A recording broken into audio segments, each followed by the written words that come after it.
नमस्कार, सुप्रभात मेरे प्यारे साथियों। मैं कुमार विश्वजीत आपका जीएस क्लास में स्वागत करता हूं। और आज का हमारा जो जीएस का टॉपिक है वो हमारा है बायोस्फीयर रिजर्व, यानी कि जीवमंडल संरक्षण। तो हम समझेंगे इस टॉपिक में हमें जानना क्या है और हमारे एग्जाम के पॉइंट ऑफ व्यू से क्या क्या पॉइंट इंपॉर्टेंट है और कौन सा फैक्ट हमें जानना है। तो चलिए आज का क्लास का शुरुआत करते हैं। हमारा जो टॉपिक है बायोस्फीयर रिजर्व, यानी जानेंगे कि जैवमंडल संरक्षण किसे बोलते हैं। तो सबसे पहले हम समझते हैं बायोस्फीयर रिजर्व के बारे में। तो हमारा सबसे पहला पॉइंट है बायोस्फीयर रिजर्व बोलते किसे हैं। तो हम जैसे ही यहाँ पर लिखे बायोस्फीयर रिजर्व यानी कि जैव मंडल संरक्षण, तो इसका जब डेफिनेशन का बात करते हैं तो ये आपका एक प्रोटेक्टेड एरिया है। ये कैसा एरिया है? तो बायोस्फीयर रिजर्व जो है ये आपका एक प्रोटेक्टेड एरिया है। आपको आइडिया होगा नेशनल पार्क के बारे में, आपको लास्ट वीडियो में बताए थे कि नेशनल पार्क जो है वो भी एक संरक्षित क्षेत्र है, यानी कि नेशनल पार्क भी एक प्रोटेक्टेड एरिया है। तो अंतर क्या है? तो नेशनल पार्क का बात करते हैं तो नेशनल पार्क जो है वो आपका वैसा संरक्षित क्षेत्र था जहां पे वनस्पति और जीव जंतु यानी फ्लोरा एंड फौना को कंजर्व किया जाता था। लेकिन जब बात करेंगे बायोस्फीयर रिजर्व का, तब यहाँ समझिए जो बायोस्फीयर रिजर्व है ये आपका प्रोटेक्टेड एरिया है to conserve biodiversity and promote sustainable development. आप यहाँ इसका डेफिनेशन समझिएगा कि बायोस्फीयर रिजर्व क्या होता है। तो हम इसका जब डेफिनेशन का बात कर रहे हैं तो इसका डेफिनेशन में सबसे पहला पॉइंट आया कि जो बायोस्फीयर रिजर्व है ये आपका एक संरक्षित क्षेत्र है, प्रोटेक्टेड एरिया है to conserve biodiversity and promote sustainable development. तो हम जानते हैं कि आखिर नेशनल पार्क और बायोडाइवर्सिटी में अंतर क्या है, समझिएगा। तो नेशनल पार्क जो है वो भी आपका एक प्रोटेक्टेड एरिया था और बायोस्फीयर रिजर्व भी आपका एक प्रोटेक्टेड एरिया है। तो नेशनल पार्क आपका वनस्पति और जीव जंतु यानी फ्लोरा एंड फौना का कंजर्वेशन करता है। उसी तरह से बायोस्फीयर रिजर्व जो है ये आपका conserve biodiversity and promote sustainable development. अब हम बात करते हैं कि आखिर बायोस्फीयर रिजर्व कितना टाइप का होता है। तो टाइप्स ऑफ बायोस्फीयर रिजर्व, तो हमारे सामने सबसे पहला पॉइंट आ रहा है टाइप्स ऑफ बायोस्फीयर रिजर्व। तो ये आपका 3 टाइप का होता है। सबसे पहला आपका है कोर जोन, सेकेंड आपका है बफर जोन और थर्ड में आपका है ट्रांजिशन जोन।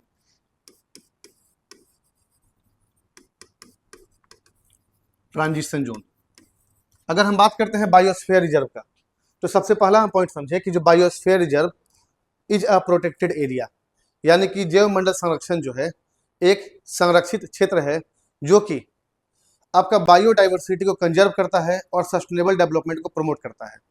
अब बात करते हैं बायोस्फीयर रिजर्व का टाइप का। तो सबसे पहला पॉइंट हमें समझना है इसका टाइप। तो ये आपका है कोर जोन।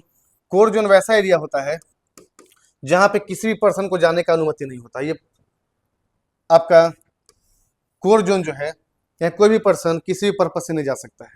सेकेंड आपका होता है बफर जोन। बफर जोन में जाने का परमिशन तो है लेकिन एजुकेशन पर्पस और रिसर्च पर्पस से। और ट्रांजिशन जोन, यहाँ आप ह्यूमन एक्टिविटी के लिए जा सकते हैं। तो हम बात करते हैं बायोस्फीयर रिजर्व में, आप समझिएगा।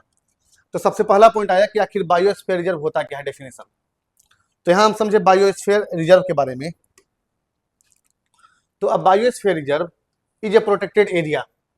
आपको अभी बताए थे कि biosphere reserve is a protected area for conserving biodiversity and promoting sustainable development.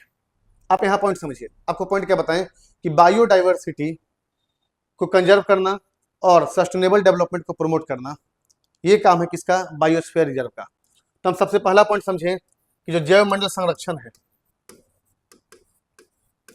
जो जैव मंडल जो संरक्षण है आखिर इसका काम क्या है। तो हम सबसे पहला पॉइंट में इसका डेफिनेशन समझे कि biosphere reserve is a protected area for conserving biodiversity and promoting sustainable development. उसके बाद हम बात किए कि बायोस्फीयर रिजर्व कितना टाइप का। तो यहाँ आपको बताएं कि बायोस्फीयर रिजर्व को जोन के हिसाब से 3 भाग में डिवाइड किया गया है। तो वो कौन कौन सा है समझिएगा। सबसे पहला आपका कोर जोन। तो कोर जोन क्या होता है? No human activity. आपको अभी बताएं, कोर जोन, यहाँ पे किसी भी तरह का कोई ह्यूमन एक्टिविटी नहीं होता है, तो नो ह्यूमन एक्टिविटी, यानी कि किसी भी तरह का मानवीय गतिविधि कोर जोन में नहीं होगा। सेकंड हमारा है बफर जोन। तो बफर जोन में आपको जानना है limit activity like research and education. Buffer zone में आपका आ जाएगा रिसर्च एंड एजुकेशन, यानी कि यहां पर आपका लिमिट एक्टिविटी होगा। उसके बाद नेक्स्ट हमारा है ट्रांजिशन जोन। आप समझिएगा ट्रांजिशन जोन क्या है, सस्टेनेबल ह्यूमन एक्टिविटी अलाउ, यानी कि सस्टेनेबल ह्यूमन एक्टिविटी अलाउ किसमें है, transition zone. Sustainable human activity allow, तो आपको यहां पर समझ में आ रहा होगा। सबसे पहला आपको पॉइंट बताएं बायोस्फीयर रिजर्व के बारे में। तो biosphere reserve is a protected area, यानी कि बायोस्फीयर रिजर्व जो है एक तरह का संरक्षित क्षेत्र है जिसमें बायोडाइवर्सिटी को कंजर्व किया जाता है और सस्टेनेबल डेवलपमेंट को प्रमोट किया जाता है, बढ़ावा दिया जाता है। जोन के हिसाब से हम बायोस्फीयर रिजर्व को 3 जोन में डिवाइड किए। सबसे पहला हमारा कोर जोन, तो वैसा जोन जहां पे किसी भी तरह का ह्यूमन एक्टिविटी नहीं होता है। बफर जोन जो कि आपका रिसर्च और एजुकेशन यानी कि लिमिटेड एक्टिविटी होगा यहाँ पर। और नेक्स्ट आपका है उसके बाद ट्रांजिशन जोन। तो ट्रांजिशन जोन में सस्टेनेबल ह्यूमन एक्टिविटी अलाउ है। तो यहाँ पर आपको समझ में आ रहा होगा बायोस्फीयर रिजर्व के बारे में। अब आगे हम चलते हैं, ये आपको बताएं बायोस्फीयर रिजर्व। तो biosphere reserve is a protected area for conserving biodiversity and promoting sustainable development. Zone आपको बताएं, पहला आपका बफर जोन, पहला आपका कोर जोन, सेकंड आपका बफर जोन और थर्ड आपका ट्रांजिशन जोन। अब यहां बात करते हैं कि टोटल बायोस्फीयर रिजर्व कितना है भारत में प्रेजेंट में। तो टोटल बायोस्फीयर रिजर्व, तो अभी भारत में जो बायोस्फीयर रिजर्व का संख्या है टोटल 18 है। तो अब यहाँ कि जब 18 टोटल बायोस्फीयर रिजर्व है तो सबसे पहला कौन सा है, तो सबसे पहला आपका है Nilgiri biosphere reserve. Nilgiri biosphere reserve, आप यहां समझने का प्रयास करिएगा। जैसे आपको बोले कि बायोस्फीयर रिजर्व का संख्या कितना है, तो इसका संख्या टोटल 18 है। और सबसे पहला कौन सा है, तो नीलगिरी।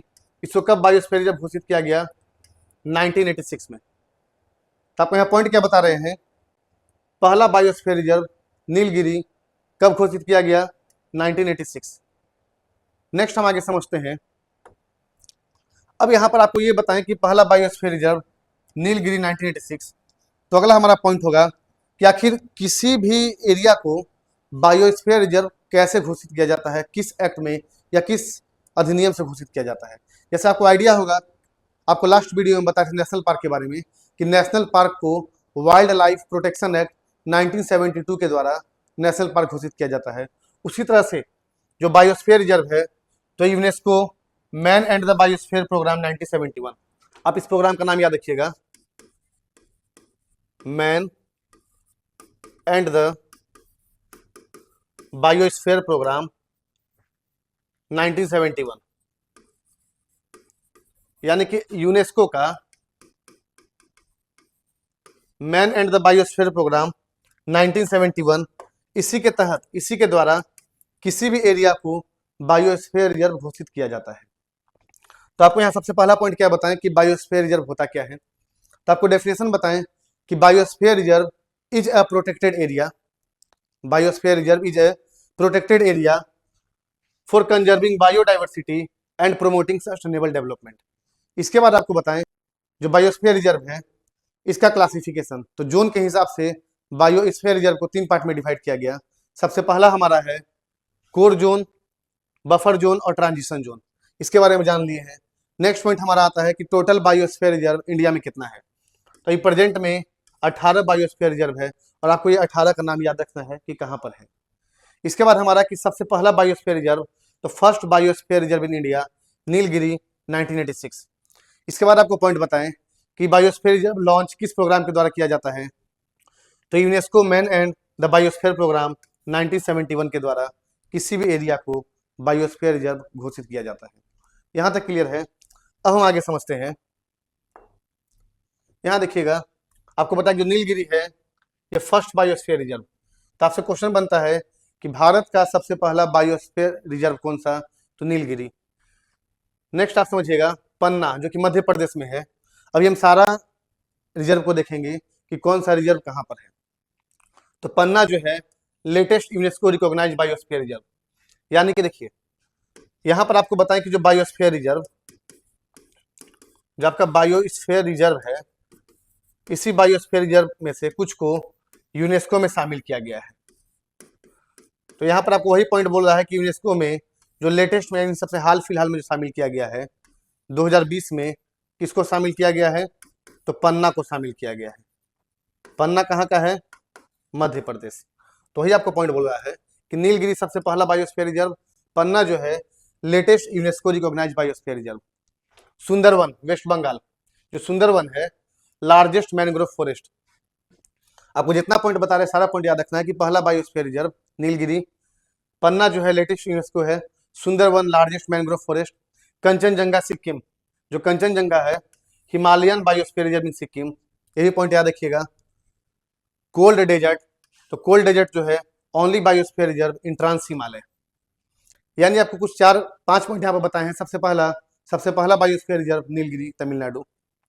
फिर आपको बताएं कि जो पन्ना है मध्य प्रदेश का, ये आपका सबसे लेटेस्ट बायोस्फीयर रिजर्व है जिसको कि यूनेस्को में शामिल किया गया है। फिर Sundarban largest mangrove forest, Kanchenjunga Himalayan biosphere reserve in Sikkim, और कोल्ड डेजर्ट ओनली एकमात्र बायोस्फीयर रिजर्व जो कि ट्रांस हिमालय में है। अब जब माउंटेन पर जाएगा तो आपको हिमालय का टाइप पढ़ना है, तो वही आपको जानना है कि ट्रांस हिमालय में एकमात्र बायोस्फीयर रिजर्व कौन सा है, तो कोल्ड डेजर्ट कहाँ पर है, हिमाचल प्रदेश में। अब हम एक एक करके समझेंगे कि कौन सा बायोस्फीयर रिजर्व किस स्टेट में है और उसको बायोस्फीयर रिजर्व कब घोषित किया गया और यूनेस्को साइट में कब शामिल किया गया। तो हम चलिए शुरुआत करते हैं एक एक करके सारा बायोस्फीयर रिजर्व के बारे में। तो सबसे पहला हमारा बायोस्फीयर रिजर्व है नीलगिरी। तो आपको समझना है कि जो नीलगिरी है, तो आपको सबसे पहला पॉइंट है कि नीलगिरी बायोस्फीयर रिजर्व। अब देख रहे हैं कि जो नीलगिरी बायोस्फीयर रिजर्व है ये कहाँ पर है, तो ये आपका तमिलनाडु, केरला और कर्नाटका। आपको तीनों याद रखना है, तीनों पॉइंट। जितना भी आपको स्टेट बता रहे हैं आपको स्टेट मोस्ट इंपॉर्टेंट है, क्योंकि 100% क्वेश्चन बनता है कि टोटल बायोस्फीयर रिजर्व 18 है, कोई भी एक बायोस्फीयर रिजर्व का नाम दे देगा और आपसे पूछेगा कहाँ पर है। तो सबसे पहला आपको बता नीलगिरी, नीलगिरी कहाँ पर, तो ये आपका तमिलनाडु, तमिलनाडु के बाद केरला और कर्नाटका। तो तमिलनाडु, केरल और कर्नाटक। अब अगला पॉइंट जानना है, ये आपको एरिया एग्जाम के लिए उतना खास इंपॉर्टेंट नहीं है, बस आप इतना देख लीजिएगा कि सबसे बड़ा एरिया में कौन सा बायोस्फीयर रिजर्व है और सबसे छोटा में कौन सा है। बाकी आपको किसी भी बायोस्फीयर रिजर्व का एरिया याद करने की आवश्यकता नहीं है। फिर हम बात करते हैं नीलगिरी के बाद कि क्या नीलगिरी को यूनेस्को में शामिल किया गया है, तो नीलगिरी को यूनेस्को साइट में शामिल किया गया। अब यहाँ कब शामिल किया गया, तो आपको यह भी याद रखना है कि साल 2000 में शामिल किया गया। तो आपसे क्वेश्चन पूछता है कि नीलगिरी को बायोस्फीयर रिजर्व कब घोषित किया गया, तो आपको अभी बताएं कि तमिलनाडु, केरला, कर्नाटका, यानी कि तमिलनाडु मेजर याद रखिएगा कि तमिलनाडु का जो नीलगिरी क्षेत्र है इसको 1986 में बायोस्फीयर रिजर्व घोषित किया गया, और बायोस्फीयर रिजर्व घोषित होने वाला पहला आपका रिजर्व था नीलगिरी। इसमें अगला पॉइंट आपको बताएं कि एरिया, आप इसका याद रखिएगा कि एरिया कितना है, बाकी और आपको किसी का याद नहीं रखना है। फिर आपको बताएं कि नीलगिरी जो है क्या इसको यूनेस्को साइट में शामिल किया गया है, तो आपको याद रखिएगा कि हाँ नीलगिरी जो है इसको यूनेस्को में शामिल किया गया 2000 में। तो आपसे क्वेश्चन ये भी बन सकता है कि भारत का पहला बायोस्फीयर रिजर्व जिसको कि यूनेस्को में शामिल किया गया, तो आपका आंसर हो जाएगा नीलगिरी, तमिलनाडु। यहाँ तक क्लियर है। आप आगे चल के यूनेस्को के बारे में जानिएगा कि आपको पढ़ाएंगे यूनेस्को क्या है, यूनेस्को में कौन कौन सा साइट शामिल है क्या नहीं है। अब इतना समझिए कि नीलगिरी को 2000 में यूनेस्को में शामिल किया गया। हमारा सेकेंड बायोस्फीयर रिजर्व है, इसका नाम है नंदा देवी। समझिए नंदा देवी, ये कहां पर है, तो नंदा देवी जो है उत्तराखंड। नंदा देवी कहां पर है, तो नंदा देवी बायोस्फीयर रिजर्व आप देख रहे हैं ये कहां पर है, तो उत्तराखंड में है। तो आपको पॉइंट याद रखना है कि नंदा देवी जो है ये कहां का बायोस्फीयर रिजर्व है, तो ये उत्तराखंड का है। इसको बायोस्फीयर रिजर्व में कब शामिल किया गया, तो 1988 में। आपको अभी थोड़ा देर पहले बताया कि किसी भी एरिया को बायोस्फीयर रिजर्व किस प्रोग्राम से घोषित किया जाता है? तो आपको हम बता चुके हैं कि यूनेस्को का man and the biosphere programme 1971, यानी कि 1971 में 1971 में यूनेस्को के द्वारा man and the biosphere programme launch हुआ था। उसी के द्वारा किसी भी एरिया को बायोस्फीयर रिजर्व घोषित किया जा सकता है।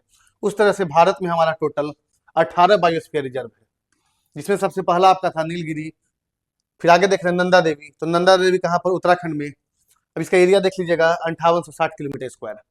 जो नंदा देवी है, उत्तराखंड का नंदा देवी, ये कितना एरिया में फैला हुआ है? तो आपको एरिया याद रखना है इसका 5860 किलोमीटर स्क्वायर। अब अगला पॉइंट समझेंगे कि क्या इसको यूनेस्को में शामिल किया गया है? तो हाँ, इसको यूनेस्को में शामिल किया गया। और कब शामिल किया गया? तो आपको ईयर भी याद रखना है। आपको सबसे पहला पॉइंट हम एक फैक्ट बताएं कि टोटल भारत में 18 बायोस्फीयर रिजर्व है, जिसमें से 18 में से 12 को यूनेस्को में शामिल किया गया है।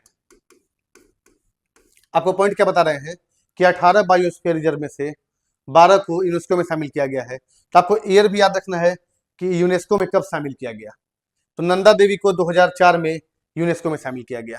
नेक्स्ट हमारा है नोकरेक। आपको जितना भी यहाँ पर स्टेट का नाम आ रहा है, आपको नेशनल पार्क वाले वीडियो में आपको सारा नेशनल पार्क बता दिए हैं कि कौन सा नेशनल पार्क किस स्टेट में है। एक बार आप उसे देख लीजिएगा। जैसे यहाँ आपका है नोकरेक 1988, तो कौन सा बायोस्फीयर रिजर्व है? नोकरेक। तो नोकरेक कहाँ का है? तो ये मेघालय। नोकरेक कहाँ का बायोस्फीयर रिजर्व है? तो ये मेघालय का बायोस्फीयर रिजर्व है। अब यहाँ पर समझना है कि इसको आखिर शामिल कब किया गया। देखिए, आपको यहाँ पर हम बता रहे हैं यूनेस्को में शामिल होने वाला ईयर याद रखना है। जैसे यहाँ दिया है कि नोकरेक को 1988 में बायोस्फीयर रिजर्व बनाया गया। आपको हम बोले कि सबसे पहला याद रखिएगा नीलगिरी 1986, लेकिन आपको यूनेस्को वाला जो है ना, कि आपको बोले कि 18 में से जो 12 है ये यूनेस्को में शामिल है। तो आपको यूनेस्को वाला का सारा का ईयर याद रखना है, ये मोस्ट इंपॉर्टेंट है।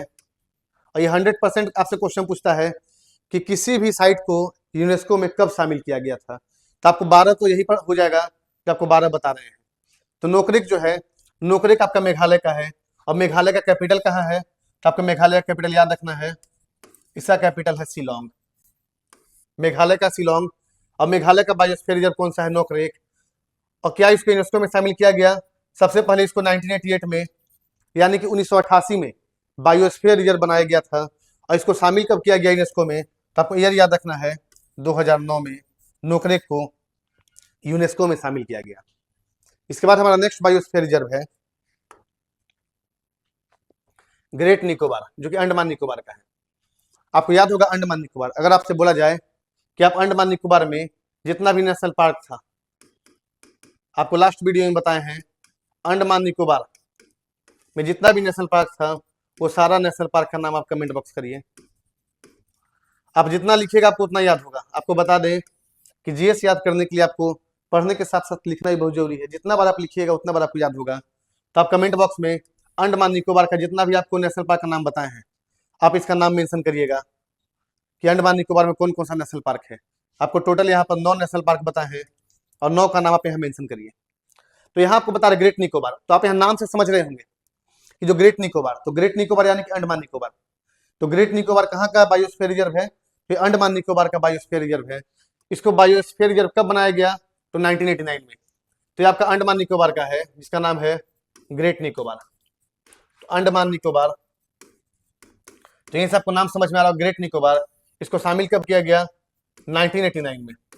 अब हमें अगला पॉइंट समझना है कि क्या ये यूनेस्को में शामिल है? तो जी, यूनेस्को में शामिल है। और कब शामिल किया गया? तो ग्रेट निकोबार को 2013 में यूनेस्को में शामिल किया गया है।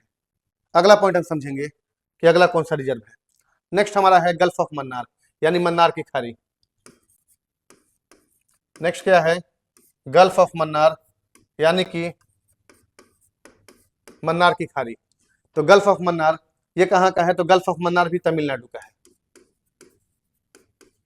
तो आपको समझना है गल्फ ऑफ मन्नार कहाँ का? तो ये आपका तमिलनाडु का है। अब अगला पॉइंट समझेंगे, इसको यूनेस्को में शामिल कब किया गया? तो इसको यूनेस्को में शामिल किया गया है 1989 में। जैसे आपको नीलगिरी बताया तमिलनाडु, वैसे ही आपका गल्फ ऑफ मन्नार ये भी आपका तमिलनाडु। तो अगला पॉइंट हम समझेंगे कि गल्फ ऑफ मन्नार कि क्या यूनेस्को में शामिल है, तो जी यूनेस्को में शामिल है। और कब शामिल किया गया, तो गल्फ ऑफ मन्नार को 2001 में शामिल किया गया। आपको याद रखना है कि कौन सा बायोस्फीयर रिजर्व कहाँ पर है, इसको कब शामिल किया गया है। अगर यूनेस्को में है तो यूनेस्को में इसको कब शामिल किया गया। नेक्स्ट हमारा है, इसके बाद हम जानेंगे मानस। तो ये आपका है मानस। तो आप यहाँ पर देख रहे हैं कि मानस कहाँ पर, आसाम। तो यहाँ पर आपको याद होगा कि नेशनल पार्क में आपको बताया था कि असम का 7 नेशनल पार्क है। आपको बताए थे, आप नेशनल पार्क का वीडियो पहले देखिएगा कि असम का 7 नेशनल पार्क है। तो जैसे अभी आप अंडमान निकोबार का 9 नेशनल पार्क का नाम मेंशन करिएगा, उसी तरह से असम का 7 नेशनल पार्क का भी नाम आपको कमेंट करना है। कमेंट करने से होगा क्या कि आपको जितना आप लिखिएगा साथ में, कि जैसे आपका अंडमान निकोबार का कौन कौन सा था, असम का कौन कौन सा था, तो आपको यहाँ से याद होना शुरू होगा। आप जितना बार लिखिएगा आपको उतना बार याद होगा। तो आप अंडमान निकोबार और असम दोनों का आप नेशनल पार्क का नाम लिखिएगा। तो आपको बता रहे मानस, तो मानस जो है ये कहाँ पर है, तो मानस आपका असम में है। तो हमें अगला पॉइंट जानना है, एक तो स्टेट याद रखना है, इसको बायोस्फीयर रिजर्व कब बनाया गया। तो आप देखिए, इसका अगर ईयर नहीं भी याद रखते हैं तो काम चल जाएगा, लेकिन आपको ये याद रखना है कि ये कहाँ पर है, तो मानस आपका असम में है। कि क्या इसको यूनेस्को में शामिल किया गया, तो मानस को यूनेस्को में शामिल नहीं किया गया है। नेक्स्ट हम देखते हैं कि अगला कौन सा है। अगला हमारा है सुंदरवन। तो आप देख रहे हैं सुंदरवन जो है, जो कि आपका मैनग्रोव फॉरेस्ट के लिए है। आपको ये बताए थे मैनग्रोव फॉरेस्ट, सुंदरवन जो है ये आपका मैनग्रोव फॉरेस्ट। तो ये कहाँ पर है, सुंदरवन वेस्ट बंगाल। ठीक है, इसका एरिया देख लीजिएगा। जो आपको एरिया बता रहे हैं, देखिए 18 में से आपको 18 का नहीं देखना है, जो आपका इंपॉर्टेंट है वो आपको बताएंगे। ये सुंदरवन, तो ये आपका वेस्ट बंगाल इसका एरिया। और इसको यूनेस्को में कब शामिल किया गया, तो यूनेस्को में इसको 2001 में शामिल किया गया। सुंदरवन के बाद नेक्स्ट हमारा है, आप यहाँ देख रहे होंगे रॉयल बंगाल टाइगर। ये आपका है रॉयल बंगाल टाइगर। तो ये आपका वेस्ट बंगाल सुंदरवन। नेक्स्ट हम देखते हैं, अगला आपका है सिमलीपाल। सिमलीपाल ये कहाँ पर, उड़ीसा। आपको याद होगा उड़ीसा में 2 नेशनल पार्क, एक सिमलीपाल एक भीतरकनिका। आपको बताया थे कि उड़ीसा में 2 नेशनल पार्क है, सिमलीपाल और भीतरकनिका। तो जो भीतरकनिका में जो कछुआ का चारों प्रजाति वो पाया जाता है। सिमलीपाल उड़ीसा में है। इसको यूनेस्को में कब शामिल किया गया, तो 2009 में शामिल किया गया। तो आप यूनेस्को में शामिल करने का ईयर और कहाँ पर है वो याद रखिएगा, सिमलीपाल उड़ीसा। नेक्स्ट आपका है डिब्रू साइखोवा। जो डिब्रू साइखोवा है ये कहाँ पर है, तो ये भी असम में। आपको असम का 2 बताए हैं ना, एक आपको बताए असम का मानस और दूसरा आपको बताए असम का डिब्रू साइखोवा। ये जो दोनों है, एक आपका मानस और एक आपका डिब्रू साइखोवा, आप दोनों में एक चीज कॉमन देख रहे हैं कि दोनों में से किसी को भी यूनेस्को में शामिल नहीं किया गया है। तो आपको 2 यहां से क्लियर हो गया कि असम का दोनों यानी मानस और डिब्रू साइखोवा को यूनेस्को में शामिल नहीं किया गया है। नेक्स्ट हमारा है डिब्रू साइखोवा के बाद देहांग दिबांग, अरुणाचल प्रदेश का है। देखिए आप असम का आपको बताए हैं पहला मानस, दूसरा आपको बताया है डिब्रू साइखोवा। मानस के बाद आपका डिब्रू साइखोवा। तो आपको यहां बताया कि दोनों को यूनेस्को में शामिल नहीं किया गया। उसी तरह से असम का ही पड़ोस में है अरुणाचल प्रदेश। अरुणाचल प्रदेश का है दिहांग दिबांग। तो जो दिहांग दिबांग है ये भी आपका बायोस्फीयर रिजर्व है, जिसको कि यूनेस्को में शामिल नहीं किया गया है। तो आप स्टेट याद रखिएगा कि कौन सा बायोस्फीयर रिजर्व कहां पर है, स्टेट आपको याद रखना है और यूनेस्को में शामिल किया गया है कि नहीं। नेक्स्ट हमारा है पंचमढ़ी। पंचमढ़ी कहां पर, मध्य प्रदेश। पंचमढ़ी कहां का है, तो पंचमढ़ी आपका है मध्य प्रदेश। और मध्य प्रदेश जो है कि इसको कब शामिल किया गया, तो इसको बायोस्फीयर रिजर्व 1999 में बनाया गया और इसके 10 साल के बाद 2009 में यूनेस्को में शामिल किया गया। तो आपको दोनों याद रखना है, पंचमढ़ी मध्य प्रदेश 1999 और 2009। अगला हमारा है कंचनजंगा। देख सकते हैं कंचनजंगा जो है, कंचनजंगा सिक्किम। ठीक है, तो इसको यहाँ एक पॉइंट समझिएगा, जो कंचनजंगा है, ठीक है, भारत का एकमात्र मिक्स यूनेस्को साइट। आपको जब यूनेस्को साइट के बारे में बताएंगे तो वहाँ आपको डिटेल बताएंगे कि यूनेस्को साइट जो है कल्चरल क्या होता है, नेचुरल क्या होता है, मिक्स क्या होता है। अभी आप इतना पॉइंट याद रखिए कि भारत का एकमात्र मिक्स यूनेस्को साइट कौन सा है, कंचनजंगा, कहाँ पर है, सिक्किम। और इसको यूनेस्को साइट कब बनाया गया, तो 2018। ठीक है, यानी देखिए यूनेस्को साइट बनाने का मतलब ऐसा नहीं है कि जो आपका बायोस्फीयर रिजर्व है इसको अलग साइट बनाया गया। कहने का मतलब है कि आपका जितना भी 18 बायोस्फीयर रिजर्व है, 18 में से 12 बायोस्फीयर रिजर्व को, सुनिएगा बात को ध्यान से, टोटल आपके भारत में जो 18 बायोस्फीयर रिजर्व है, इस 18 में से 12 बायोस्फीयर रिजर्व ऐसा है जिसको कि यूनेस्को में शामिल किया गया है। तो आपको वही याद रखना है कि कब कब शामिल किया गया है। नेक्स्ट हमारा है अगस्त्य मलाई। तो आपको अगस्त्य मलाई तमिलनाडु और केरला। अगला कौन सा है, अगस्त्य मलाई। तो आप इसका याद रखिएगा, अगस्त्य मलाई कहाँ, तो तमिलनाडु और केरला।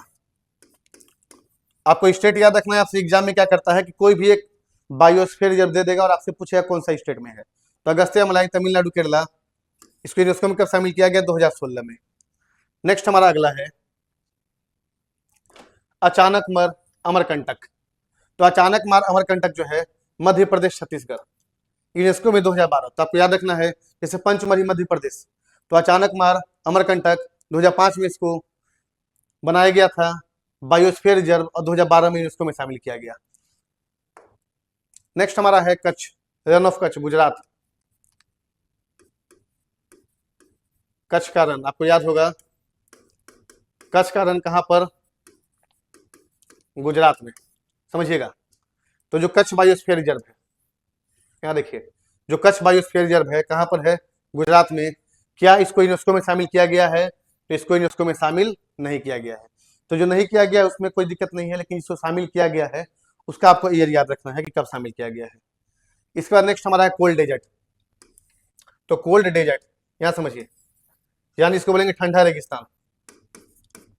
कोल्ड डेजर्ट यानी कि ठंडा रेगिस्तान। यानी रेगिस्तान में क्या होता है कि सैंड यानी बालू भरा है, यहाँ पर आपका सिर्फ बर्फ ही बर्फ होगा। तो कोल्ड डेजर्ट कहाँ पर है आपका, हिमाचल प्रदेश। और आपको इसका एरिया याद रखना है, और इसको यूनेस्को में शामिल नहीं किया गया है। नेक्स्ट हमारा है शेषचलम हिल, समझिएगा, शेषचलम हिल जो कि आंध्र प्रदेश में है। इसको 2010 में बायोस्फीयर रिजर्व बनाया गया और इसको भी यूनेस्को में शामिल नहीं किया गया। तो आपको 18 में से जो 6 को शामिल नहीं किया गया है उसको छोड़ करके जो 12 शामिल किया गया है, तो आपको 12 का ईयर याद रखना जरूरी है। और जो आपका 18 है, 18 कौन सा स्टेट में है, और उसमें आपका कुछ कुछ का एरिया और कुछ का आपको ईयर याद रखना है कि कब बायोस्फीयर रिजर्व बनाया गया था। नेक्स्ट हमारा है, समझिएगा, पन्ना। ये आपका लास्ट है कि जो पन्ना है कहाँ पर, मध्य प्रदेश। पन्ना कहाँ पर, तो मध्य प्रदेश में है। अब यहाँ इंपॉर्टेंट क्यों है समझिए, आप ऐसे भी सुने होंगे पन्ना जो है हीरा के लिए फेमस है। पन्ना जो है किसके लिए, डायमंड के लिए, हीरा के लिए फेमस है। और आप एक पॉइंट और याद रखिएगा कि Indian diamond research institute, Indian diamond research institute कहां पर है। देखिए जैसे यहाँ पन्ना है तो आपको पन्ना से बता रहे कि पन्ना फेमस है डायमंड के लिए, हीरा के लिए। तो सबसे पहला point Indian diamond research institute, ये कहां पर है, तो ये आपका सूरत गुजरात में है। और दूसरा पॉइंट आपको समझना है, जो हीरा का चमकना किस कारण से, आपको ये भी याद रखना है TIR, टोटल इंटरनल रिफ्लेक्शन, यानी पूर्ण आंतरिक परावर्तन के कारण से हीरा चमकता है।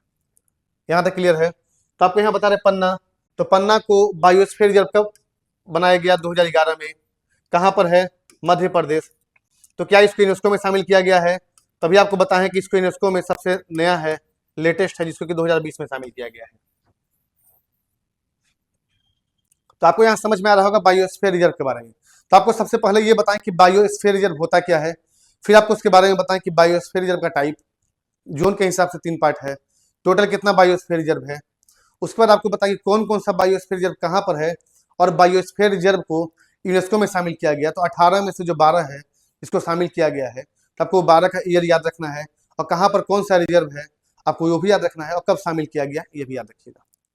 तो ये आपका जो टॉपिक था बायोस्फीयर रिजर्व यानी कि जैव मंडल संरक्षण, ये आपका टॉपिक कंप्लीट हुआ। तब मिलते हैं अगले क्लास में अगले टॉपिक के साथ। तब तक के लिए थैंक यू क्लास।